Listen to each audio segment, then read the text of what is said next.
Is put your slow speed aside. And we'll just concentrate on the high speed handpiece. Now, remember, this is an attachment that attaches to the motor. So I now want you to go to the bracket tray, which is the movable thing underneath the countertop, and take out the hose. In the second, all the way to the left is an air water spray. I'll talk about that in a second. The second cradle is your motor, and it should look just like this. So take it out from the cradle. And this is really very, very simple. The attachment simply snaps onto the motor. And when you're ready to switch, actually you should note, see how this also has a light in it that will help you illuminate the tooth as you're prepping it. The way to identify that, or the way to use that, is that if you look at the motor, see where my fingernail is right there? That's a light on the attachment. There's also a small circle. You have to line these up together, and then when you put your foot on the foot pedal, the light will turn on if it's lined up properly. So let's see if I can do it, but I need my loop because I can't see without my loop. Okay, so line up that little light, the light on this, and then watch. When you put your foot on the foot pedal, see that little light go on?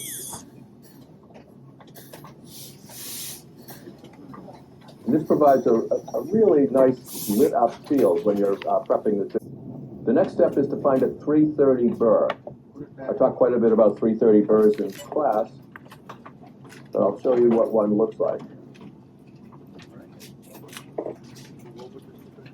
It's a high-speed burr, so it only will fit in the high-speed handpiece, and it has three components. The head, this is the part that's going to be doing the actual cutting, and you can't count them, but there are 6 very sharp blades on the end of this. It's only 1.5 millimeters.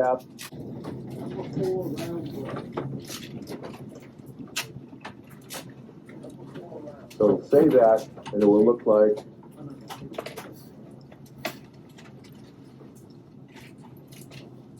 this.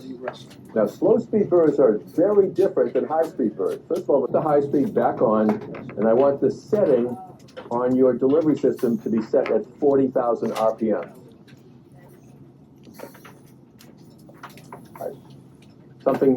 The next thing to find is this. This is your learner prep. This is an interesting, I don't know what you call it, a device, a dental device, that is made out of the same material that your teeth will be made out of. So your teeth are made out of a material called ivorine. This is made out of ivorine, and you can see that there are 3 different levels. There's a white on top, then the yellow, which represents dentin, and then there's the red, which represents the pulp, supposedly. Right. So this is simply something to practice with, and you can see that I've already prepped, I didn't do it, but a student did it many years ago. This has already been prepped a few times. So you mirror and the Explorer / Perio Probe. One end is the Perio Probe, the other is the number 23 Explorer, also known as a Shepherd's Hook Explorer, most interested in now. And if you look really closely, and I think you've seen it in some of my slides, PowerPoint slides, you've seen it in Dr. Fleischer's, it has little black marks representing 1 millimeter per mark. Yes, it's in a wrap. It won't have a tip on it yet. You have the mirror separate of it. The push button, and then push it all the way.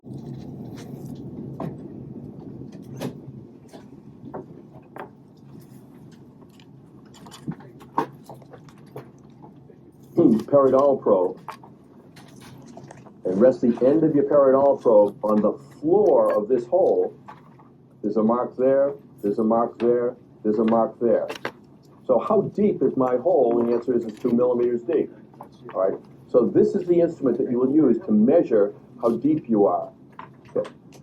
where the walls of your hole meet the outer surface of the learner prep, that's your cavo surface angle. And I want you to cut a hole, not yet, but I'm going to be wanting you to cut a hole with a 90-degree cavo surface. So the orientation of the wall to the outer surface, this angle right here is 90 degrees.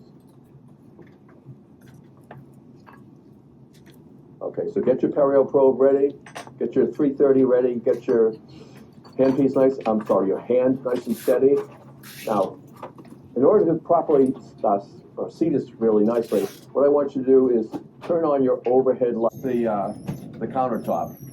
And what you're going to do, and I want the faculty members to show you. So every faculty member go, well, everybody in this row, watch this. You're going to take your hand to do that. Any problems, put your hand up. This is 2 feet, right? I can't do that. Yes.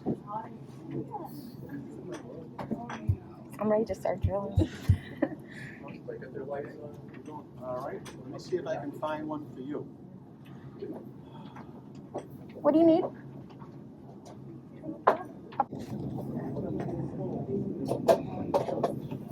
And I want the floor to be yellow. That's all I'm going to tell you. I want a 90-degree cavo surface. I do not want you to go outside the line, and I want the floor to be yellow like it is right here. And I'm going to give you 5 to 10 minutes to do that, and have fun. Remember that a burr in a high-speed handpiece is a side-cutting instrument, so it's best to go into the hole and then start moving it laterally. Because it cuts much better. It will cut if you push it straight in, but that can be dangerous. You might go deeper than you want.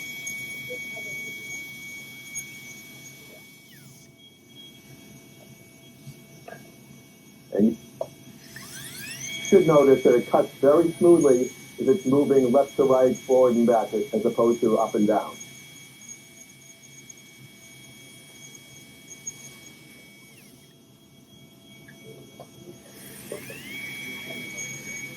I want everyone to have eye protection on. Eye protection, mask, full PPE.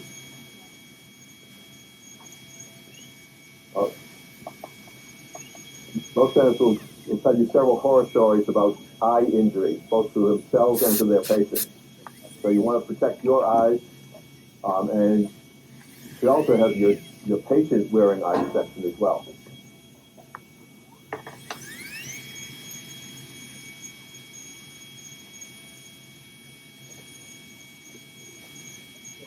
If the floor of your hole is still white, you need to go a little bit deeper. If the floor is red, you've gone too deep already. Well, one of the interesting things about prepping teeth is you can always make it bigger, but you can't make it smaller, your prep. You can't make it deeper, you can't make it shallower, you can't make it narrower. So always start small.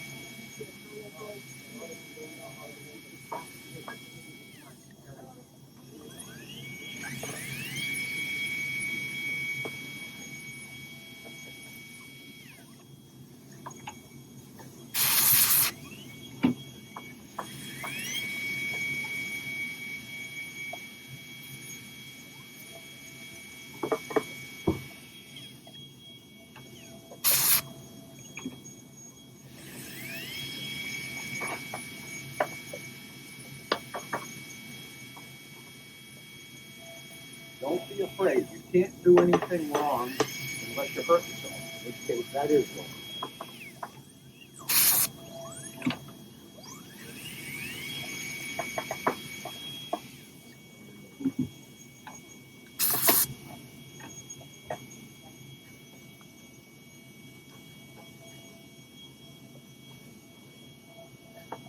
Remember, your face mask has to be covering both.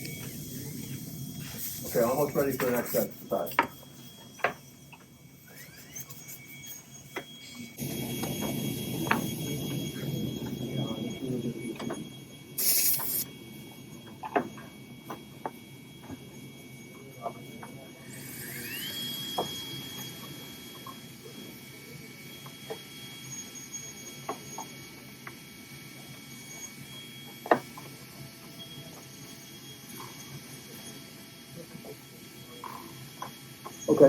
need everyone to stop and take a good look at the monitor.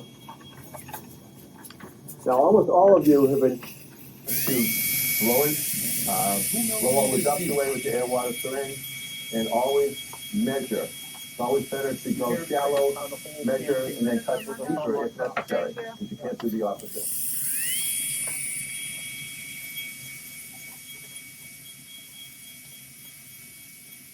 And don't forget to reposition the operatory light or the overhead light so that you can see really well.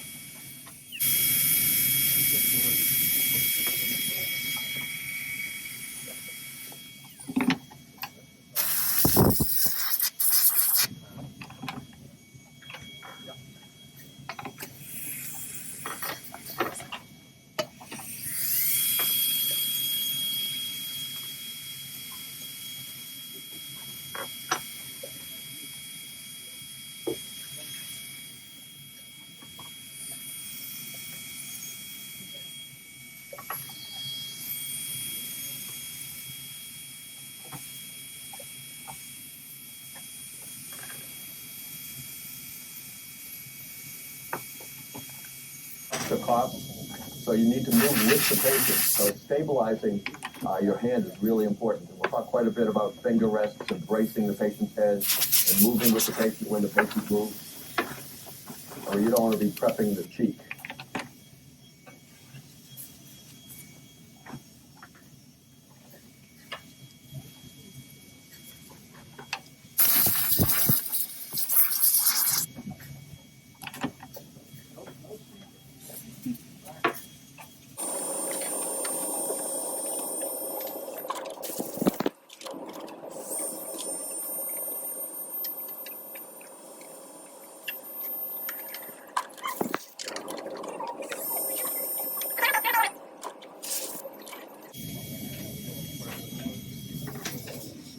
All right, now for comparison's sake, I now want you to attach your slow speed handpiece with the number 4 round burr.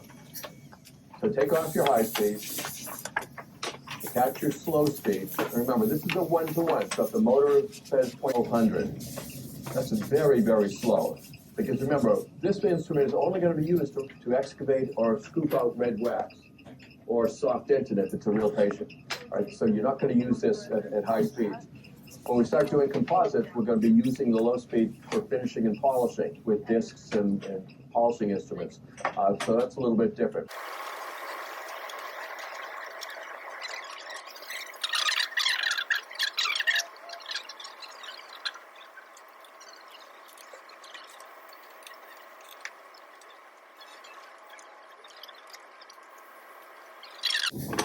So let's concentrate on just the lower at this point.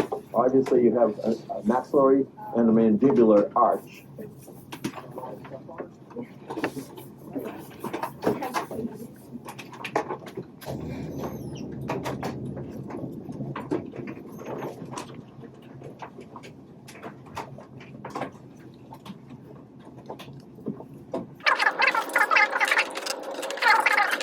Place from the typodine. So it's a pretty strong magnet. But unscrew tooth number 19.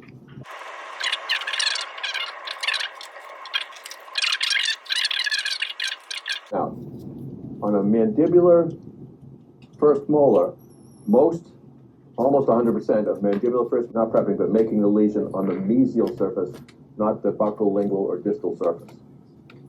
All right, I'm going to carefully put... This is the buccal side of the tooth. Okay. Obviously, this is the occlusal. All right. So width, buccolingually, will be, let's make it 3. The height will be 2. All right. So in your hand, with the screw on the countertop, not to be lost, in your hand, I want you to cut an oval-shaped lesion right in the middle of the mesial surface. Can I see yours? Cool. Yes. Beautiful. Thank you. That's very good. Thank you. All right, that looks reasonable. Can you see yours? A little bit low, all right? Fix it up. This is what you're looking at right there. Don't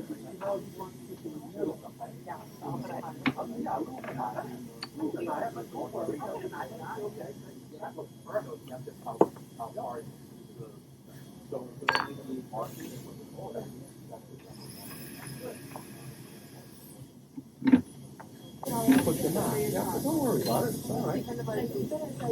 Now, if you were to measure the length of the head of the 330 bird, it's 1.5 millimeters.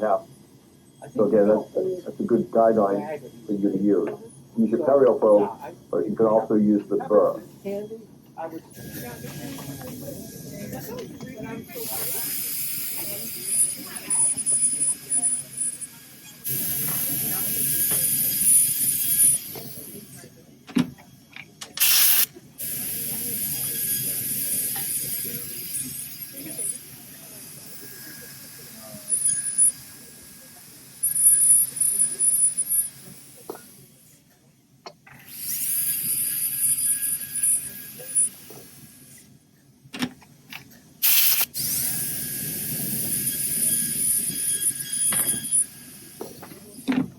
And it would be one color.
Back into its socket.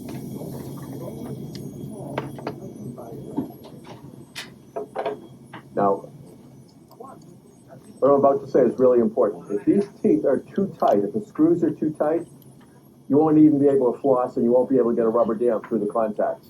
So it's very important that each one of the teeth, from the third molar to the lateral incisor, all of these teeth be slightly loose. Just enough give. Because remember, there is a little bit of give with the periodontal ligament. Remember, that's from Dr. Fleischer's lecture? Periodontal ligament allows the tooth to move slightly, almost microscopically. Obviously, if it's rocking that back and forth, you've got significant periodontitis. All right, so turn the model over, and I want all of the teeth.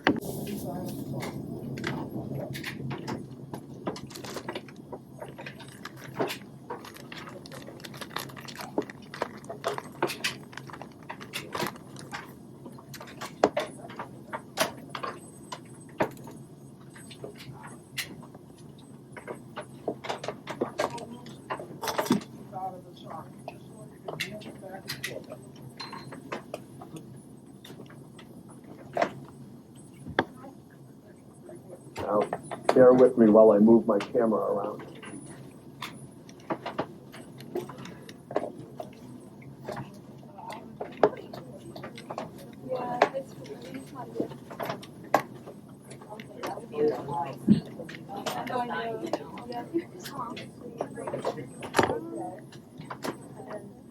Okay, I'm going to give you just another 2 minutes so that everybody has their lesion cut, stuffed, and the typodont assembled with just the right amount of tightness and just the right amount of looseness. Just loose enough to be able to snap dental floss through. And we're going to start assembling. It'd be wonderful if every patient had a mouth that was that big and stayed open.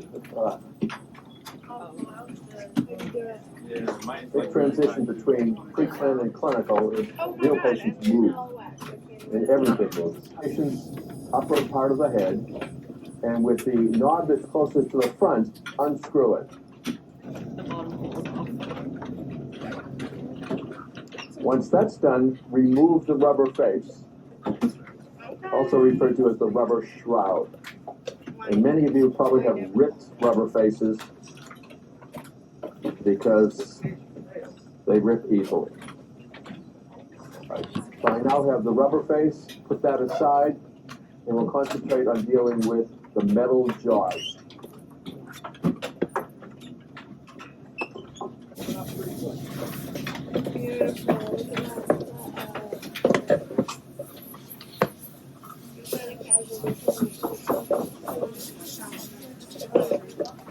No, it's still screwed up in there. So It just broke. It's not. You need to look it up. you need to get it to new too.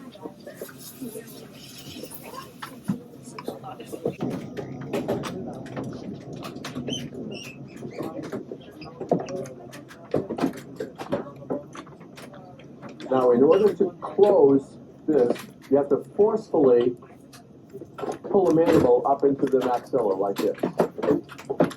I know one dentist friend who had his finger broken because the patient bit down because he didn't understand what the dentist was saying. All right, and it should look something like this. Gotcha.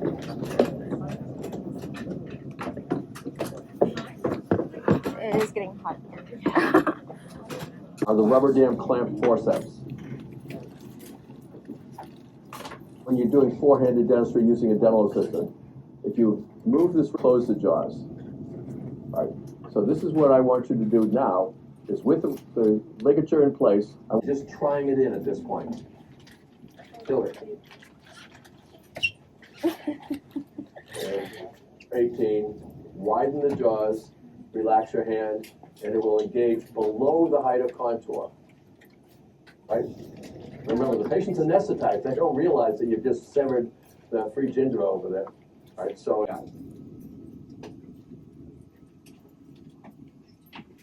and it shouldn't wobble, should say, and put it aside.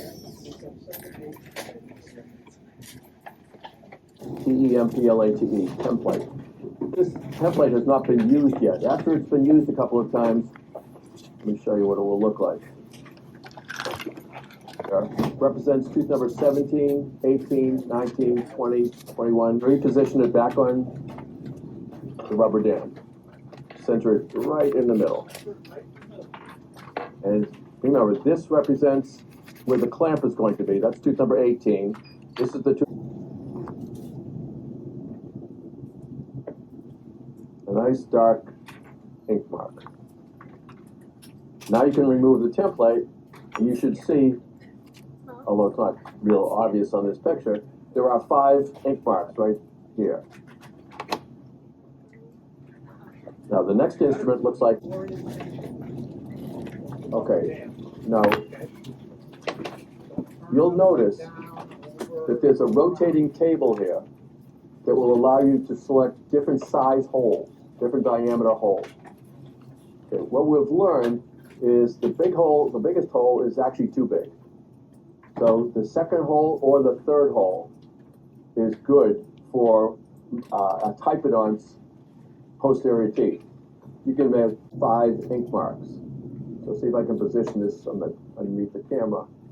So I can now see the ink mark there. I'll position this so it will, when I squeeze it, it will punch a nice clean hole over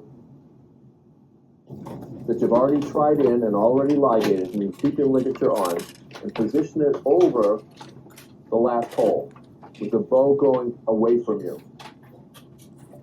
The 2 jaws are on either side, buccal and lingual of the tooth. When you're ready to try it in, the forceps are going to be coming from the front of the mouth because they can't come from the back of the mouth unless you take away the patient's brain. Like this, I think you have a newer version, which is more like this.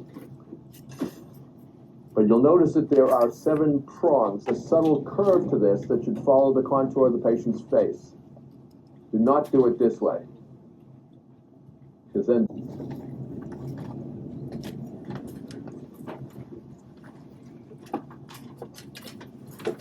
just a little subtle pull. Let me see yours for just a second. Yes. You see how this piece is sticking out over here? Yes. You want that piece to stick out over there too.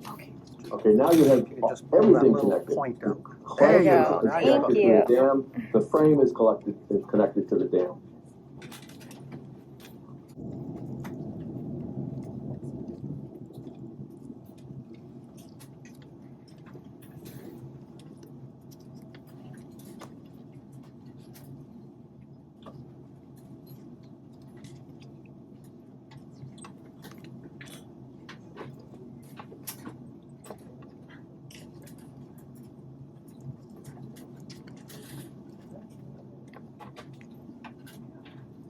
I have no idea. What is it? Well, I think this is good.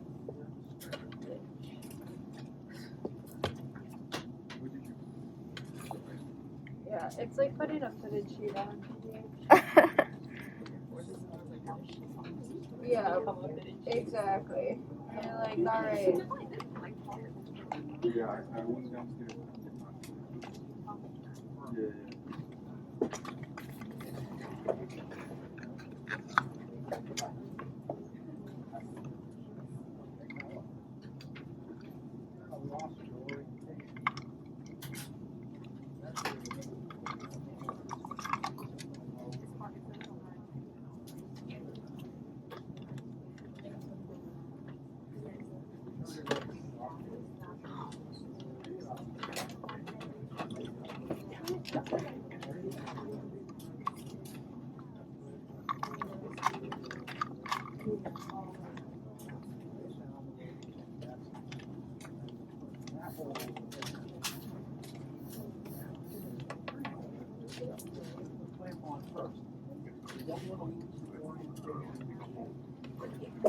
It looks good. We're gonna stick this on here.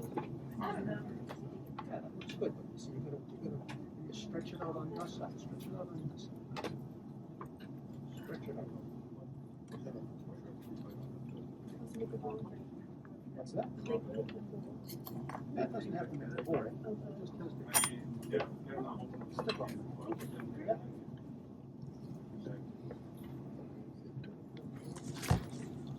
When it comes from the front of the patient's mouth, you give it a squeeze, you can see the jaw's opening. Now you're going to bring it to the patient's mouth carefully and position this over tooth number 18, and then relax it, and now it's on tooth number 18. And do that again. Bring it to the mouth. Don't put it on 19. Don't put it on 17. Put it on 18. Then relax your hand, and we'll stay on like that. And now you're going to take one tooth at a time and bring tooth number 19 into view. And then move it a little bit forward, and tooth number 20 comes into view.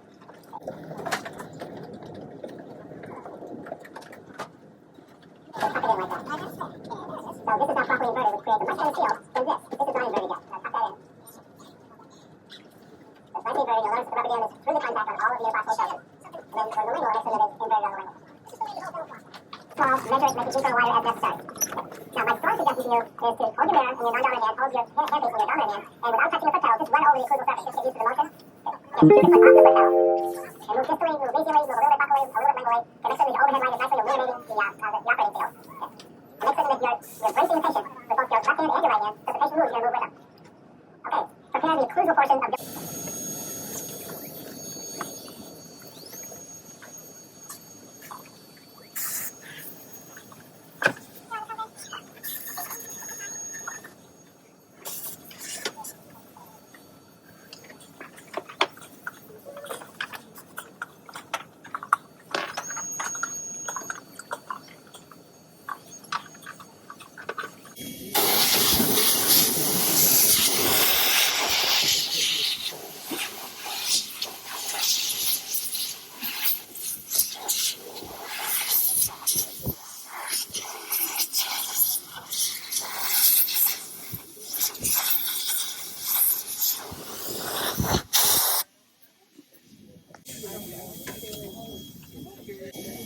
It's not making a noise. That's the same noise. Like that squeeze. I don't hear. Yeah, it should be. Let me see mine. See? Oh no. Well, if you have oil in your finger, definitely I'll ask for some bagging. be afraid. Now look, yeah, look fine. Come through the medial. You get the medial tip. Just a little bit.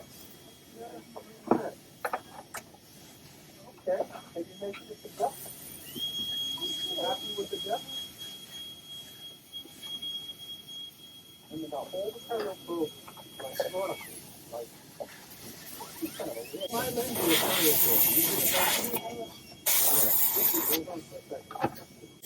Okay, this is actually one of the only sessions all year where we're not going to be evaluating or checking because it's unfair to you to kind of objectively evaluate things. All right, so in a little while I'll demonstrate the technique of moving into the mesial.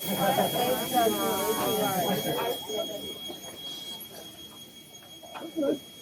Yep, I'll be afraid.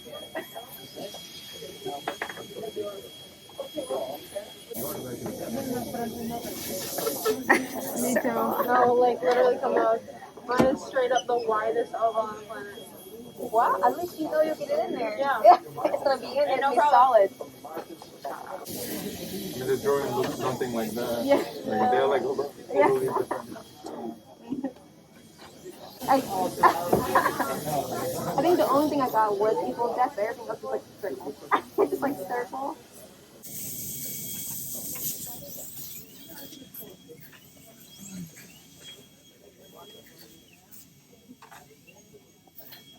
This is the lingual cuff tip, this is the buccal cuff tip. Alright, here's your perio probe.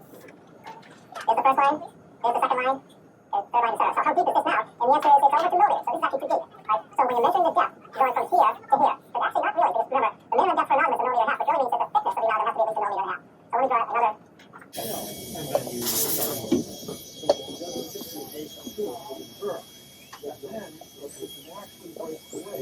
1.5 millimeters.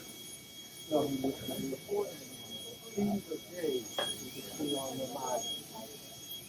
So, anything that I told you in the last meeting was too close to.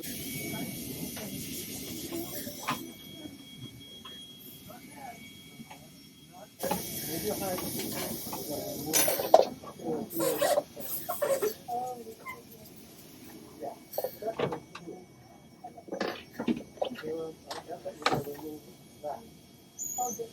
Yeah, get that out. So that it breaks away. You don't.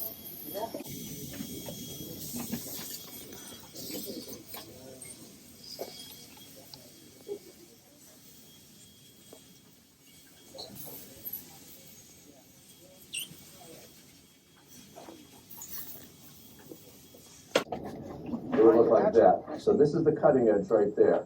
That is your hatchet. It also That has is not some your hatchet. secondary cutting edges, This is so I'll the describe in just a minute. But the most common use of this is to plane away the lip of unsupported enamel that used to be there are no longer there. So let me get rid of the dust. And I need to talk to you a lot about how to use the amalgamators, etc. Right, so remove any lip of unsupported enamel, do not make the adjacent tooth, make sure that all the red wax is gone, make sure that you follow.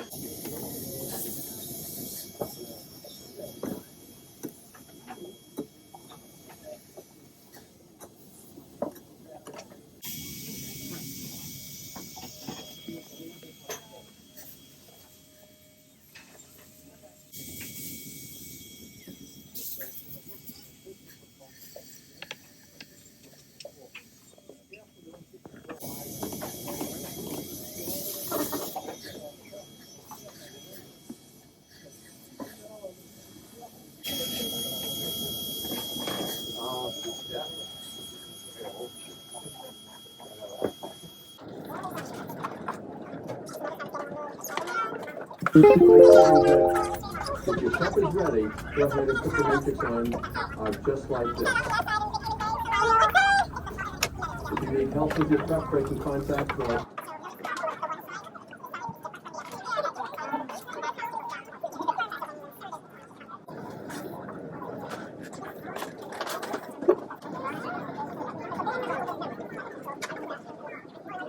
Underneath the inferior border of the mandible so that you don't.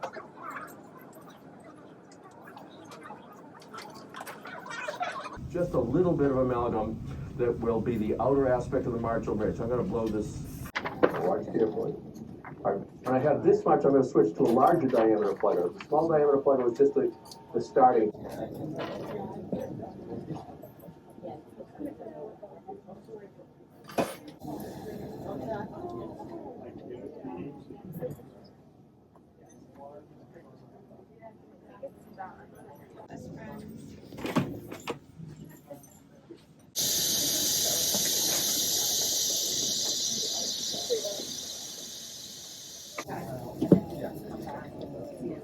Okay.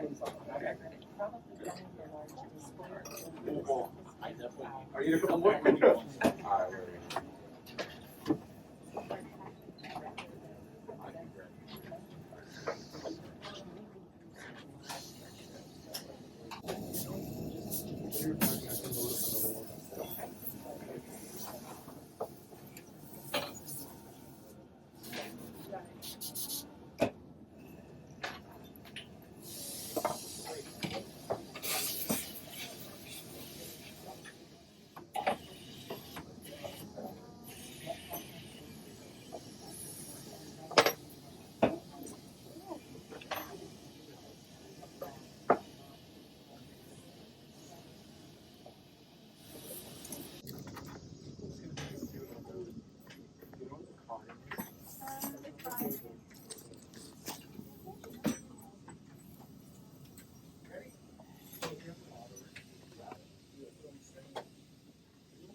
No line down here, fellas.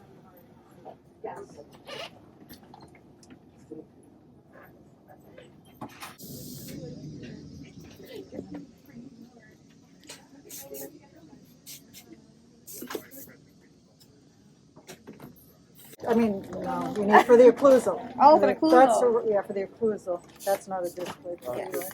clearoid. Go up. You That's a discoid clearoid. So come take a look at hers. This is what it looks like. So you hold it against, That's in there.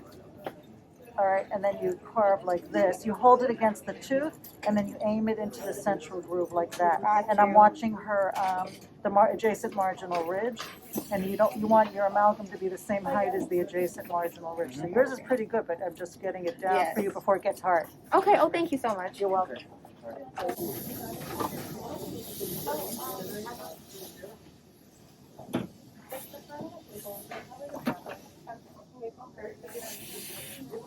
Should I keep reducing, or should I just take off the dam and see the occlusal before? I think I'd take the dam off. Okay. Check it. All right. So now.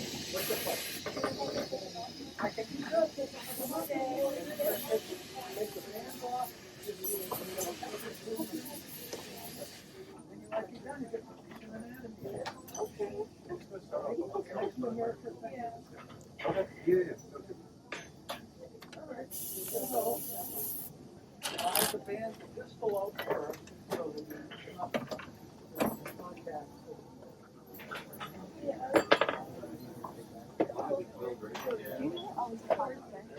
Cotton? Yes.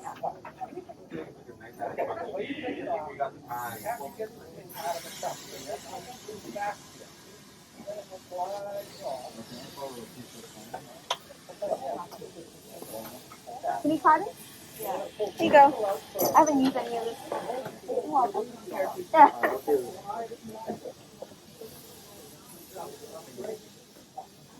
Of course.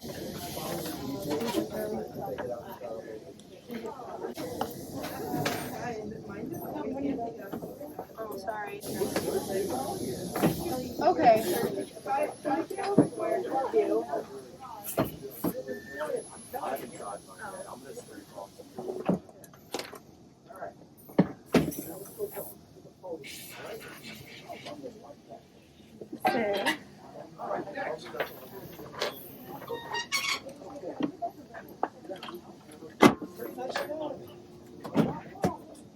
You did good, girl. Not high? Okay. And where's your worksheet? Okay. All right, I'm gonna go sit down because I've moved your chair. Good to know. That looks reasonable too. All right. Not high.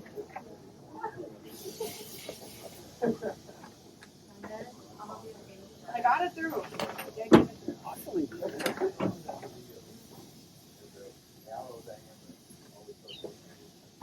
Gushy. Get the communal pen. Yeah. Just give me that. You want it to be the same height as this one. So you're gonna take this down a little bit. I'll lose some of your anatomy, but it won't be hard.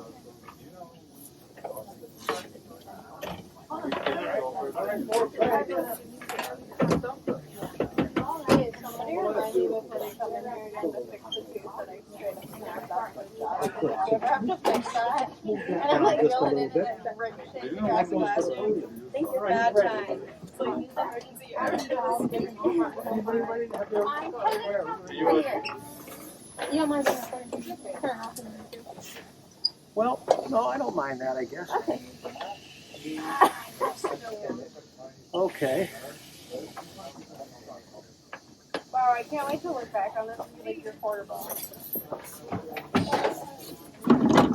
Actually, this is very loose.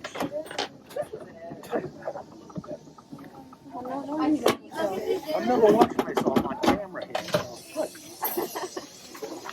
Now, this is your worksheet, it's here. And you leave your name up there, Yes. and then it goes to the podium. Thank you. All right, now whose pen did I steal? You can hold on to it for now. Okay, are you ready? All right, let's go. Bang your head, sit up.